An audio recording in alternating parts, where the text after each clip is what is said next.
For decades, the world knew Michael Jackson as the king of pop, the dazzling performer who moonwalked across stages, shattered sales records, and redefined music itself. But behind the glittering spotlight and endless headlines was another side of Michael, one that very few ever fully understood. This was the Michael who wept at stories of suffering, who quietly donated millions without press releases, who made phone calls to sick children in the middle of the night, and who carried the weight of strangers' pain as if it were his own. Among these countless acts of compassion, one story stands apart, a story about a young fan with only months to live, and a promise Michael made to him. A promise that, unlike many celebrities who say kind words and move on, Michael Jackson kept until the very end. It began with a letter. Stay in the spotlight. Hit like and subscribe for more untold celebrity stories. In the early 1990s, as Michael was riding the wave of the Dangerous album's success, thousands of fan letters poured into Neverland Ranch every week.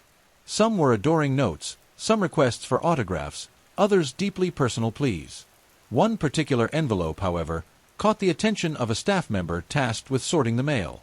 It was not brightly decorated like most fan mail. It was plain, handwritten, with the shaky script of a child. Inside was a message from a 12-year-old boy named David, name changed here to protect privacy. David was battling a rare form of terminal cancer. His doctors had given him little time, and his greatest wish was to meet Michael Jackson. In the letter, he wrote not only of his admiration for Michael's music, but also of how songs like Heal the World and Will You Be There gave him strength during painful treatments. Your music makes me forget I'm sick, the boy wrote. If I could meet you, even just once, it would be the happiest day of my life. The letter, passed along through Michael's close staff, eventually reached his hands. Unlike most stars who might send a signed photograph or a standard fan club reply, Michael's reaction was immediate and deeply emotional. Those close to him recall that Michael sat quietly with the letter for several minutes, his face heavy with emotion. He asked for the boy's medical details to be verified, not out of doubt, but to ensure the request was genuine. When it was confirmed, Michael made a decision. He wanted to meet David as soon as possible. He instructed his team to contact the boy's family and arrange everything: transportation, accommodations, medical support if needed. No expense was spared. This was not for publicity.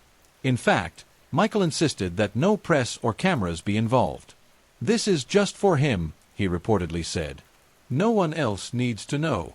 When David arrived at Neverland Ranch, weak but overjoyed, Michael himself greeted him at the gates. He bent down, hugged the boy gently, and whispered, "Welcome home." For the next 2 days, Michael dedicated himself entirely to David. They rode the carousel together, fed animals at the zoo, watched movies in the private theater, and shared candy from the Neverland sweet shop. But what struck witnesses most was not just the activities, but how Michael spoke to David. He never treated him as a sick child. He didn't pity him. He made him laugh, teased him playfully, and talked to him about music, superheroes, and dreams as if nothing in the world was wrong. At night, as David grew tired, Michael would sit beside him, holding his hand, telling him stories about performing on stage, or about the cartoons he loved as a child. For David, it wasn't just a meeting with his idol. It was a reprieve from illness. For a fleeting moment, he felt like any other boy. On the second day, as they sat by the Neverland lake, David looked up at Michael and asked, "Will you forget me when I'm gone?" The question broke Michael's heart. Tears welled in his eyes, and he pulled the boy into a gentle embrace.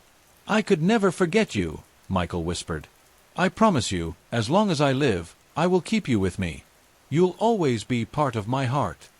It was not a throwaway line. For Michael, a promise was sacred. He meant every word. Before leaving, David was given souvenirs from Neverland: a signed hat, a photo, and a stuffed animal from Michael's collection. But more importantly, he left with the memory of a man who had given him unconditional attention and love. Within months, David passed away. His parents later wrote to Michael, thanking him for giving their son his last truly joyful days. They shared that David had clutched the hat Michael gave him until his final breath. Michael was devastated. Those close to him said he wept privately, inconsolable.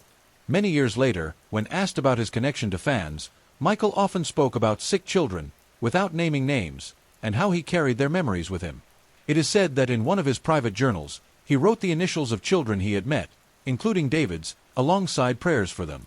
Even in his final years, burdened by stress, media attacks, and declining health, Michael still made time to call hospitals, visit children before concerts, and donate to medical charities.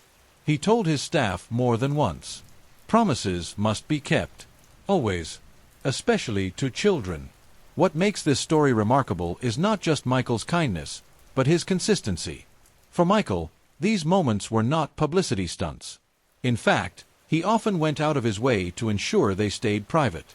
Stories like David's were rarely reported until after Michael's death, when families and fans came forward to share their experiences. Each story was different, but the pattern was the same. Michael made a promise, and he kept it, sometimes until his last days.